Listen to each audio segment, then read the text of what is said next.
question we have. I mean, Ryu has certainly done some mid laning in his life. Yeah, I mean, it's always a question we have of like how much do the players really have impact on the draft, or do the coaches even have impact at all? And seeing a moment like this makes me feel like it's definitely a two-sided coin. As we move into this draft here, as mentioned, first pick for HLE, which was surprising to me considering you have Zeus and Zeka here. Counterpick can be quite strong, as well as grabbing the two champions for your bottom duo, where the space was kind of expecting that's going to be the focus in draft. Ashe Seraphine was one of the lanes I don't think they actually mentioned, because it's crazy that it's still available here in this third game, but that's a really strong opportunity here for Gen.G to lock in both of those picks here on second pick, depending on what Kanavi grabs, because I imagine it's probably going to be a Kanavi pick first. I could imagine that also. Well, if he's going for Xin. The Ezreal is up. Banned once again. Actually got it all the way through the last draft, but now the bot lane bans are really starting to set in, and I'm really interested in what's going to be played. I think the shout for the Ziggs Pike from the space is a really good one, because we could see some weird and wonderful stuff there towards the bottom side. I just really hope the priority on the Yunara Lulu is low. I think that lane is just not that good, personally. It hasn't been doing as well as it was a lot earlier on, but it is still a strong scaling pick. We'll see what happens as the Skarner is taken away from Canyon. I feel like that's a really cool pick, given how deep we are in the jungle. Orianna or Cassiopeia, one of them is getting through, or maybe both. That's our mid lane matchup. And I think that if you're the Orianna, you're kind of okay with it. I think you outrange the Cassio decently well. You're not really too worried about miasma. And Cassio's just going to be banned. So what is Chovy's answer to the Orianna? He definitely has a plan. And maybe that's what he and Ryu were talking about. They're going to need to make one. Nocturne is also available. So consider the insane power that Hanwha Life eSports could have here. Well, they better pick the Nocturne here. But they don't have an Aurora to pair it with either. It's quite a peculiar situation, as they're going to take an early Canyon Lee Sin. All right. Well, that is very dangerous, because Nocturne is still a thing, Gen.G. And also, they're not getting a strong bottom duo here either. I'm really surprised by this pick, because I don't think Hanwha Life eSports were planning on grabbing a Lee Sin here themselves, so you didn't really take anything away. Almost feels like Gen.G just want more information, as the answer may be a Galio. Still a flexible pick here in this draft, but given the Rumble is already gone and the Aurora is already gone, probably not. It hasn't been winning a whole lot, as Kanavi can play basically anything. I mean, Pantheon is also a decent combo with the Orianna. Rek'Sai jungle, if he's into it. I was going to say, like, Rek'Sai was Kanavi's original pick back when he debuted. But not really a jungler anymore. The Pantheon will be the decision, so leaving that Nocturne Orianna combo on the table. And what will Zeka be locking in? Likely for Zeus here, unless they want to get a Lulu or something like that. Still a lot of champions that can go alongside it. I think that available now. If you want to go for a top pick, Renekton is the best bet with what's left. Okay. So they have a very strong top side here. A lot of mid-game power, a global threat to match the Galio. And Cassante, which we expected would be a high prio pick here in this final game, is looking like it's going to be the answer. Although the Kiin 100% win rate Vayne. Ignore all the times that he didn't play it this season.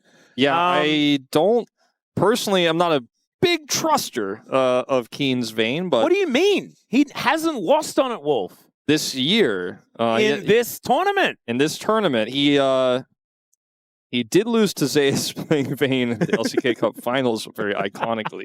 I will never forget the Bane cosplay by our analyst on the desk right now. Hey, that was a long time ago. And losing to Broken Blade also a long time ago. As the Poppy going to be banned away here. Trying to deny. That's true. I forgot about the Broken Blade game. I was like, which reference are you making? I thought you were talking about the other one. Pick your poison, my friend. Well, there's a few. They do have a lot of extra damage with this Vayne.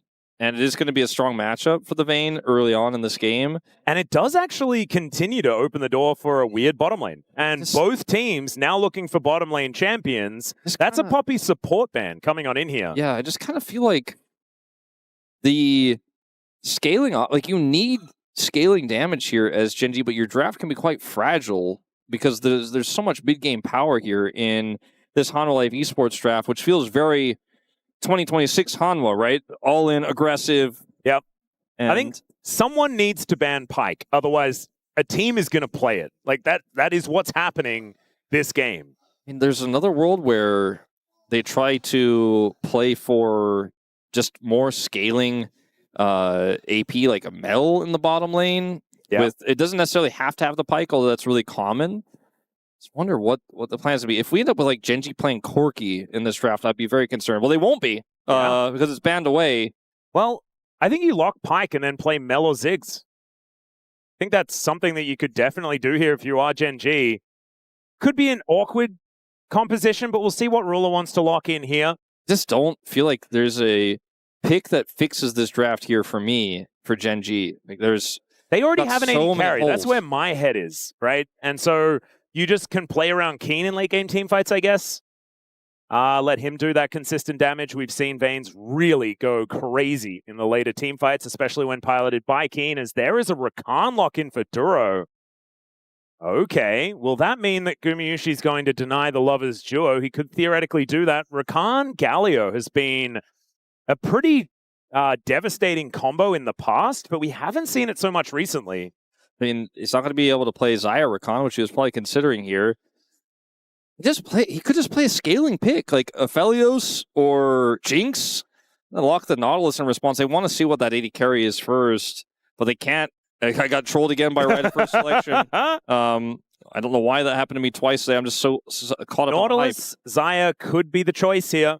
They could just do that. I just feel like if you go for a scaling pick here, it solves the one thing that's missing in your comp, which is just sustained damage. And the Xayah will fit the bill there. So it almost felt like they chose the Rakan because they expected this, but the Xayah still comes through, and the Xayah is the larger issue.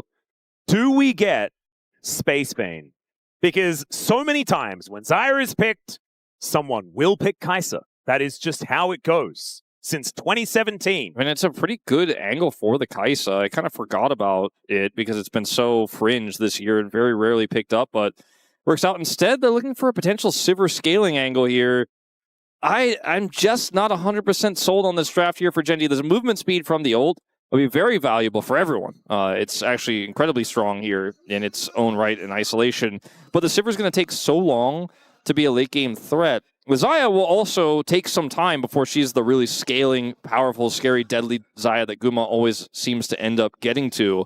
But they have so many ways to set him up, so many ways to succeed. Like, the Nautilus makes this composition even more threatening. And maybe Guma just gets so many kills early because he's set up for success that it doesn't take as long. Yeah, I'm just so scared of Kanavi in this game. I think so much of this comes down to Canyon and how well he can actually track this Pantheon in the early stages, because Kanavi has been so incredible for HLE so far this season that they're going to need to have a bell on him. Like, they just need to put a bell on him and hope that he's jangling really, really loud whenever he walks towards a lane. And then after level 6, he's not even going to need to do that. I like how you envision this situation. Canyon's Lee Sin has been something that we've talked about for years. We have so many photoshops of bald Canyon, Canyon with headband, polar bear with headband. Over the years, it is an iconic pick for him. Kiin's Vayne, not as well known. Chovy's a good Galio player, but like, this comp looks deadly here for HLE. And Zeka has been so good on the Orianna as recently as like a day ago. Let's get onto the Rift, see how it goes for Game 3.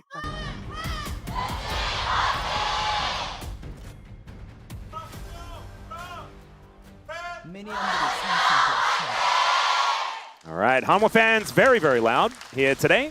Zeka is going to take a little bit of damage from the Winds of War, but avoids the Sonic Wave. Therefore, the Orianna is going to be just fine.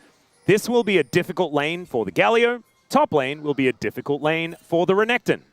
And bottom lane will be a difficult lane for Delight and Guma if the dredge lines do not hit. Otherwise, they actually have a lot of power in this lane. They have the ward advantage here in the middle brush. Yep, sustain advantage as well for the Rakan. The Gleaming Quills are going to be helping out there. This is actually really interesting because we haven't had to adjudicate like lanes like this for quite some time. Yeah, what's up with these engage supports? Yeah, what's going on? Would like going to find a minion there. Yeah, see, you miss the hooks. Sometimes you lose your health. They also lose their ward, unfortunately, as the Ricochet is doing some work as Gen.G take control of this lane.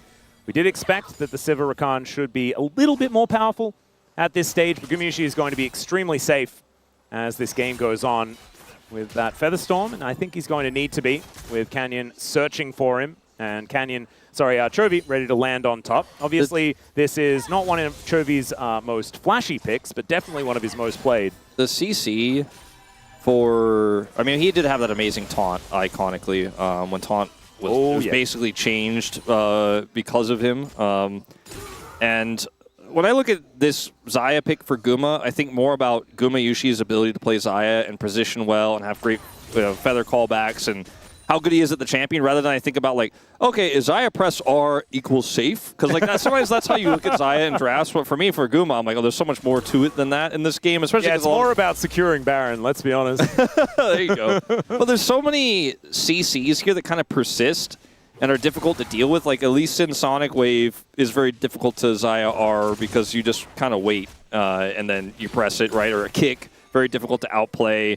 Taunts on the ground, the persisting hitbox of the Rakan ultimate, for example. But look at Guma. He's like really the only person playing Xayah. Perfect win rate, 3-0. Now, Hanwha Life have done a lot of winning, but they trusted him on it when no one else is playing this pick, and he's like, yeah, that's me. Trust me. I do it every time. And it's looked pretty good thus far. It does also often give Delight the ability to play one of these engaged supports, and he is going to be able to find the anchor here. As Duro once again just gets a Gleaming Quill, and that is going to nullify that exchange. Still, Goomer able to get that W damage off quite nicely here, as he does pull back the feathers, but with the wave clear of the Sivir, and the fact that Gen.G just get access to the wave, there's no enchanter to push them out or anything like that, can certainly be a little bit dangerous here for HLE, and I don't think they'll ever really get lane control as Kanavi's coming down. Well, this could be scary. I've seen this before. As I think they've got an idea as to what's coming. As there's the grand entrance. Duro actually playing great keep away. Does absorb the anchor and then just battle dances over to Ruler. And with Canyon moving up, Gen.G have weathered the storm. They still hold on to a slight gold lead as well as, oh, that Q. I think it finished off a minion instead of doing anything else. So they do clear out this wave, and HLE's little ruse is not going to come true. Yeah, they do get away. Really good play from Duro there to absorb the hits and then rejoin Ruler, utilizing his quick kit very well there. Now, we reset. Things are slightly in favor of Gen.G right now because a large part of this is because of Kiin's insane lead with the early game Vayne, where you are ranged and incredibly dominant. Went for the exhaust. Yep. And that is what you do, so the Renekton can't all-in you. And sometimes you could just use it to kill the Renekton, depending on how much damage you get done. But Kiin hasn't been able to get Zeus into a really threatening position because Zeus is respecting and dropping a lot of farm, as you can see here, just trying to get what he can. He's like, oh, I'll get a few of those and be happy to just otherwise not interact with you. Yep, and is actually staying very, very competitive on experience. In the meantime, Duro making his way over. The anchor is going to get dodged. Nice grand exit there from Duro. Oh no, it's the grand entrance, heroic entrance combo game. Yeah, it is the fun one. It's great for play-by-play. I really love having the same name. I had this inkling, Atlus, like, I don't know what, came over me, but I was like, I have a feeling. Designed a Splatoon character? Yeah, well, I have tried to do that in my spare time once or twice. Not really. I just wanted to run with your reference there. Okay. But I was like, is Guma's most played champion Xayah? Like, it feels like it has to be, right? It is. Just by one over Vara. 68 games. This will be a 69th game of Xayah. He has a 76.5%. I'm really glad we got through the last game he played Xayah unscathed. Yeah. Very happy about that one. It's all right. The taunt going to come through onto Zeka here as Chovy actually laning very nicely now that he's got a few buttons and has an old magic mantle to try and deal with this. Because we know, like, this is the prime pick that HLE got by choosing first pick, right? It's the Orianna, and it's been very dangerous. But so far, Chovy doing great in this laning phase. This bottom lane was very dangerous at times for Ruler and Duro, but they get out of it. Zeus is the one who's really having the hard time here, but now he's going to have some help, potentially. Yeah, Kanavi doesn't quite have level 6 just yet, but we'll see whether Kiin takes the bait. As there is a Lee Sin backing very close by, actually cancels it. And this is what we were saying. Put a bell on Kanavi. It looks like the bell's working. Yeah, as Canyon is shadowing him right now. Kiin also just very aware that there's no reason to do anything else. His whole job is to make it so Zeus can't kill the minions. He doesn't have to kill Zeus. He just can't let Zeus have the minions. He kills Zeus if Zeus tries to get the minions. And Kanavi can't have level 6. Yeah, he can't. Canyon hits it himself and pulls the red buff into the brush as now Kiin comes over, finds the condemn stun. There's the silver bolts as well. Exhaust. And the exhaust is down. Zeka gonna have to flash to get over this wall, and now Kiin could be in a little bit of trouble. Chovy though moving in. There's the heroic entrance, gets the knock up onto Kanavi. The kickback from Canyon as the shockwave comes in. Is it gonna be enough? And it is. Zeus locks down the Lee Sin. And now Kiin trying to deal with this crocodile, and it ain't gonna work. A double kill, but he will go down. And Chovy getting chased down. The clockwork windup is working, and the flash needs to be used. 2 for 2 as both teams are on the board. Yeah, really even exchange here between these as we have a fight down here on the bottom side as well, going the way of Gen.G, but Guma gets his ult. Yeah, let's see whether the Featherstorm is going to work out here. The flash forward from Gumayusi and goes backwards, but then lands on the grand entrance. Duro with the sick outplay, and Ruler going to get the passive. That's the double, and Gen.G really turn it on its head and claim the lead. The second Guma got his ultimate, you could see the angle where he's able to reverse his ult to go back on top, but he just gets outplayed, and then here, this initially looks like, oh, this is such a free win here for Gen.G because Chovy can join with his ultimate, and Canyon is so much mobility, right? And so they play through Kiin here. Kanavi is not able to actually burst him down, and there's a lot of damage here coming through, but then the Renekton is like, but I'm a Renekton, and I get a lot of heals, and I also do a lot of damage. You guys are standing in melee range of me. Zeus does eventually get taken out here, and the return play from Chovy, really nicely played by him, and Chovy will flash away. Down here, it's all about Guma's level 6, so you can see he's able to hit it off of this wave. And then once he does, he's like, I have an angle, as we do have a bit of a fight in live, but I don't know if it's going to eventuate. So once the second wave comes over, he hits level 6. We start the replay a bit early. And then as he's hitting it, Delight's like, I have this angle to hook. I can't wait to watch Duro finding Duro. So keep your eyes on Duro grand entrance when Guma gets level 6 here and goes for this. So hook comes through. Guma's like, I'm going to get behind him. Flash. And then Duro just predicts exactly where he's going to land and just says, nope. And then Ruler just does the extra damage there. It was just a beautiful play from Duro. The way I watched all of the beginning of that replay, it kept trolling me. I was like, he's going to hit 6 on this wave. Oh, it's the next wave. It's the next wave. But ultimately, that was the main moment there where Duro just says, I know where you come down. Yeah, and I know when you come down as well. So Gumayusi does fall in this bottom lane, and now it's a 600 gold lead for Ruler. 2.2k actually for Gen.G just in general, as Ruler's able to sidestep the anchor. Still, HLE, I think they've got a lot of tools as we move towards the mid-game. I don't think they need to be, you know, worrying about what they're going to say in the losers interview after the game just yet. But it is a great start here for Gen.G. And it kind of needed to be, right, with this Vayne composition. Absolutely. Canyon's moving in, though, and there is no flash on Guma. Does have his ult back up now. He has Ghost as well. Yeah, spotted on this ward, but the double tap of the Boomerang Blade will just force him out of the lane. Dragon hasn't really been a thing that we've looked at so far. 3 grubs did go over to HLE earlier on. That's what we saw in the picture-in-picture. Canyon with a pretty big farm lead over Kanavi, has a large experience lead, which is what's being showcased there in that item graphic. lead. Yeah, that's a pretty good first item for the Lee Sin. And this has been more popular recently. Going for this first instead of Thunder Sky, very powerful.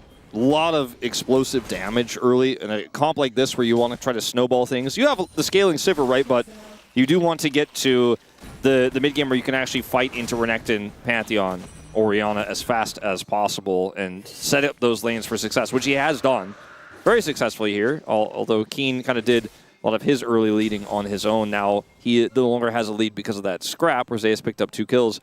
He's still a Vayne. Even. Yeah, it's actually the rare 0 there in the It was column. 0 for so long as well. Often we see it tick over to like 1 or 2 like very, very quickly, but stayed 0 for quite some time. Now it's going to be Zeus clearing out the wave. Kiin going to have to catch it. And there is a Rakan up here spotting out what's going on. Yeah, and Chovy in the area. He has ult, so they need to be careful because he can join if they do try to go for that dive. He's not in position right now, though. Justice Punch actually on top of Zeka here as Chovy gets to clean up the minion wave and do some harass damage. As HLE just moved 4 people into the top lane and look to try and get Gumayusi back into a good position. Flash down once again for Zeka. as Ruler just having the best time ever here in this bottom lane as Grand Entrance is going to connect onto only Zeus. Duro able to get himself out of there with the Battle Dance as well as somehow that Sonic Wave missed onto Kanavi. Ruler's gold lead is exploding while he gets free time with that turret in the bottom side, by the way. He is getting huge. Not to mention the experience lead as well. Every wave is going just to him. Yeah, he is starting to become a big problem. He's a full level up on Guma right now. And HLE just trying to pull the trigger. Yeah, there's the flash quickness to come in. He charms up 3 people. Heroic Entrance comes down, but it's interrupted. Gumayusi now in so much trouble though as Kiin takes him out. And now he gets to go ballistic. Double kill for the Vayne. Finds the other one as it's a triple for Kiin. Zeka gets taken out as Canyon snipes him and Zeus has lost all of his friends and he just gets punched by a gargoyle. And look at Ruler just emoting by himself in the bottom lane. Might have just been that ace emote coming through Atlus as they get the 4v5. And like, look at the mini-map right now. Ruler's pushing. My biggest issue is by the amazing charm here by Duro. My God. It's like everything goes incredibly well here for Gen.G. Kiin's doing massive damage. Then this taunt in the choke tri-brush is a triple. Lord. There's just, like, this could not have gone better for Gen.G. But my issue with Hanwha sending 4 topside there was it meant that Zeka couldn't join initially because there was Elise in there in the mid lane, and Chovy had prio from that trade. Ruler's pushing bottom lane, so you're on a clock, and Chovy's always going to be able to ult to get to that top side fight. Didn't necessarily end up happening the way I thought it would, but they felt priced in because they were like, we're losing our bottom turret, we have to do something, but Gen.G just outplayed them. So guess what? They lose their bottom turret, which is first brick, and get outplayed, and it's a 5,000 gold lead at 13 minutes, and this Sivir is 1.2k of that gold lead here at 13. Like, this game may just be done. Oh, goodness me. Well, Gumayusi is going to get pushed back and doesn't have his Featherstorm, does have Flash. But he cannot lane against Kiin. Kiin is kind of a big deal right now on 3, 1, and 4 on the Vayne. If he had some, I don't think Guma could even try to lane into him, but he's going to have some help here, some friends now. Yeah, thankfully Delight does make his way up. And Sivir, by the way, just looking for another turret. While all this happening, so many resources given over to get Guma into a stable place in this game. Another plate goes over to the Sivir. As Canyon spotted on a ward, but Gumayusi's still taking damage here. But this way, this turret is starting to look worse for wear. HLE really did want to take that one down. As Guma does at least finish his quest. You can see Delight very, very close to finishing his as well. As Gen.G well and truly in the driver's seat. 5,000 gold, as you mentioned before. I mean, Chovy is like, well, I'm not going bottom lane right now. I don't really have any reason to. There's no turret. I'm not going to push any further into the enemy territory where there's a Pantheon on the map. I'm instead just going to kind of see what I can do here, see if I can find anything to impact shadow both my mid and top lanes where 2 AD carries are farming.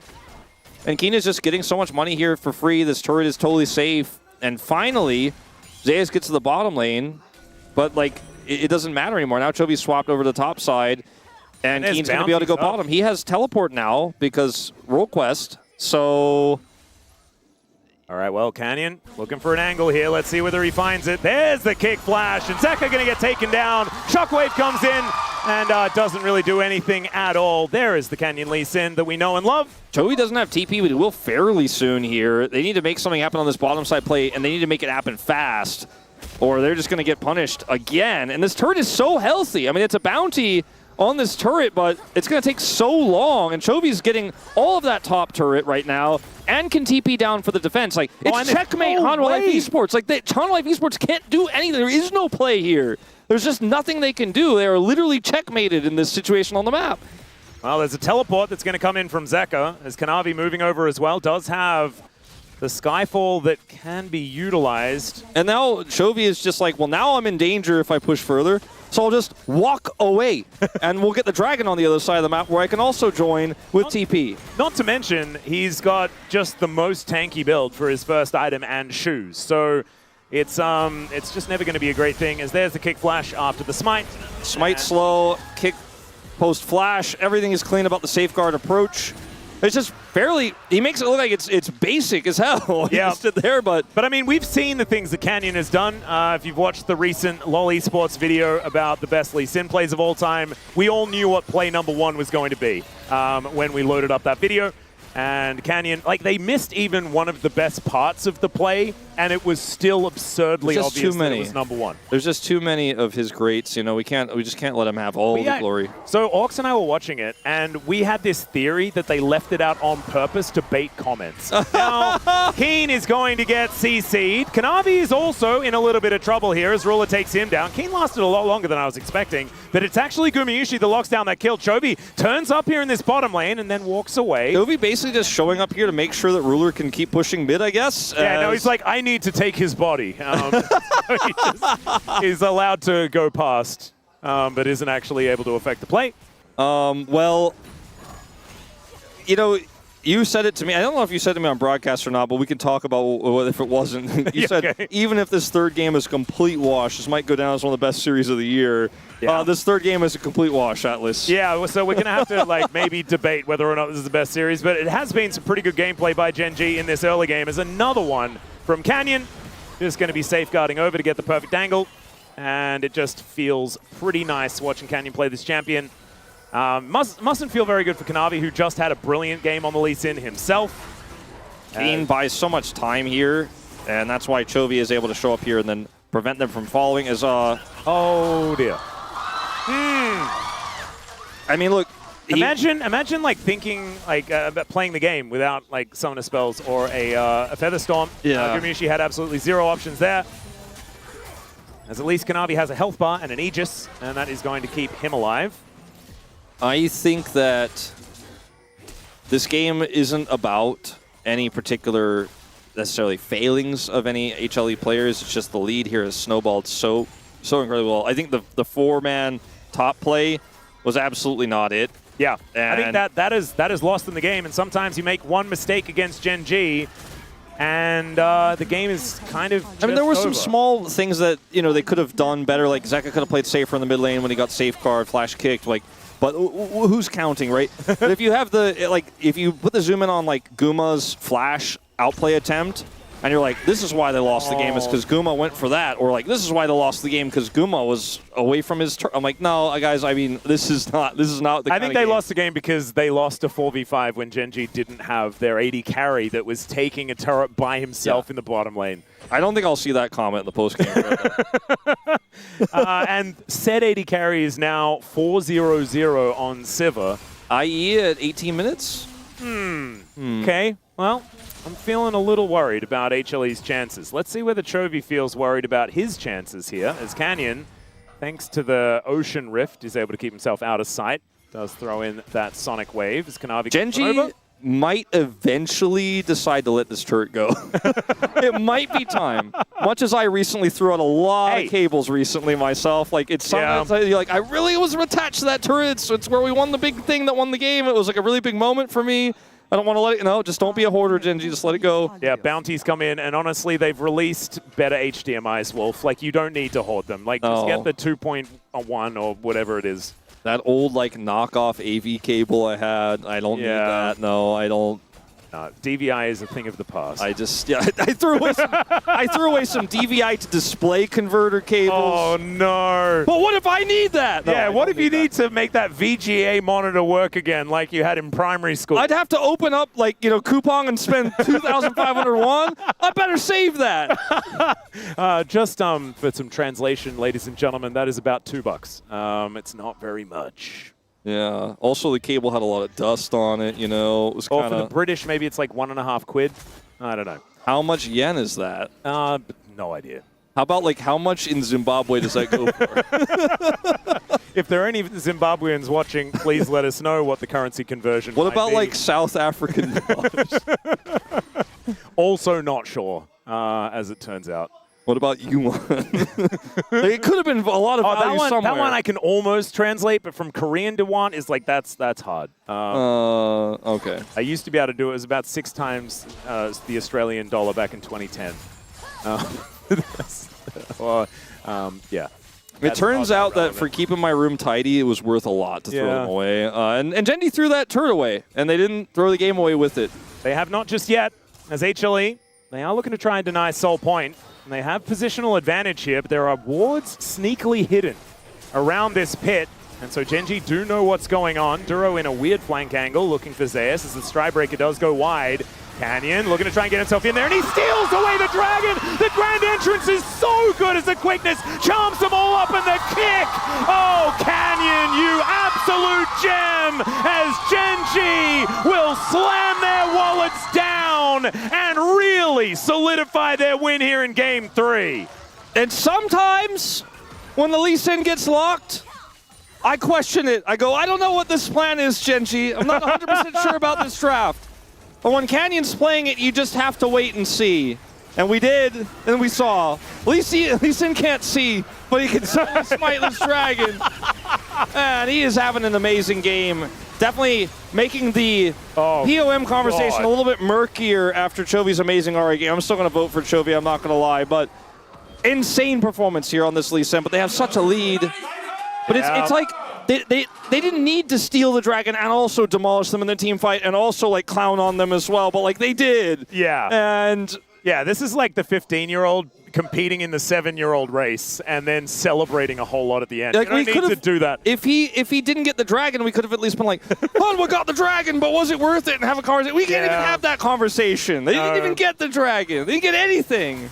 This is looking very, very rough, as Kanavi is still Pantheon, so at least he's not going to get picked here as Delight doesn't quite find the anchor. But HLE are just circling the drain. I was going to say slowly circling the drain, but it's actually starting to up the pace right now.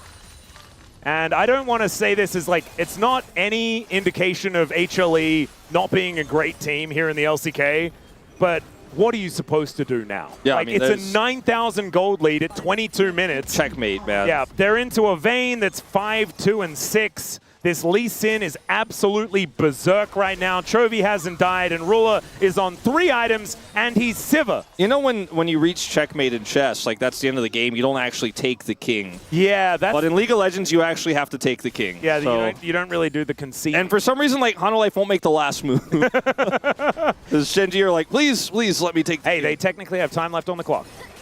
True. All right, well... HLE going to do what they can, and obviously there is always the opportunity for a mistake to be capitalized on.